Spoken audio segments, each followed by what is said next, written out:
এই পৃথিবীতে সবচেয়ে অসহায় সে, যে নিজের রাগ, অভিমান, কষ্ট কাউকে দেখাতে পারে না, একটু চিৎকার করে কাঁদতে পারে না, শুধু মৃদু হাসির আড়ালে চোখের পানি লুকিয়ে রাখে। আমি স্বার্থপর নই, শুধু যার কাছে আমার কোনো মূল্য নেই তার জীবন থেকে আমি দূরে সরে যাই। আত্মসম্মানের থেকে বড় কিছু নেই। কেউ তোমাকে একবারের জন্য অসম্মান করলে তাকে চিনে রাখো, কারণ প্রশ্রয় পেলে সে একই কাজ বারবার করবে।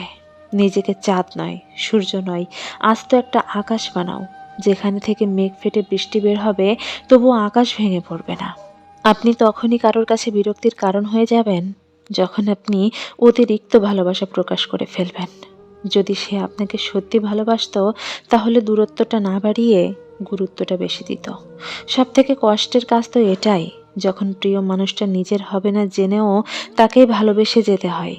নিজের কষ্টের কথা কাউকে বলার চাইতে একাকিত্বের সাথে নিজেকে মানিয়ে নেওয়াটা অনেক ভালো।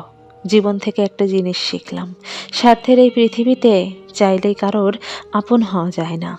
কোনো ব্যস্ত আর অহংকারী মানুষকে কখনোই ভালোবাসবেন না, কারণ ব্যস্ত মানুষেরা নিজের ইচ্ছা ছাড়া কথা বলে না, আর অহংকারী মানুষেরা নিজের স্বার্থ ছাড়া পাশে থাকে না। একতরফা ভালোবাসাগুলো এমনই হয়, একজন পাগলের মতো ভালোবেসে যায় আর অন্যজন তাকে পাগল ভেবে অবহেলা করে। ব্যবহারী মানুষের আসল পরিচয়।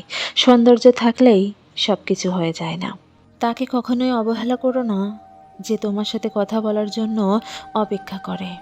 যার কাছে তোমার অভিমানের কোনো মূল্য নেই, তার কাছে অভিমান প্রকাশ করাটা শুধু বোকামি নয়, লজ্জার, অমর্যাদার আর অপমানের। বিষের থেকেও বিষাক্ত হয় কারণ মিথ্যা ভালোবাসার অভিনয়। তাই ভালোবাসতে হলে মন থেকে ভালোবাসুন, অভিনয় করে নয়।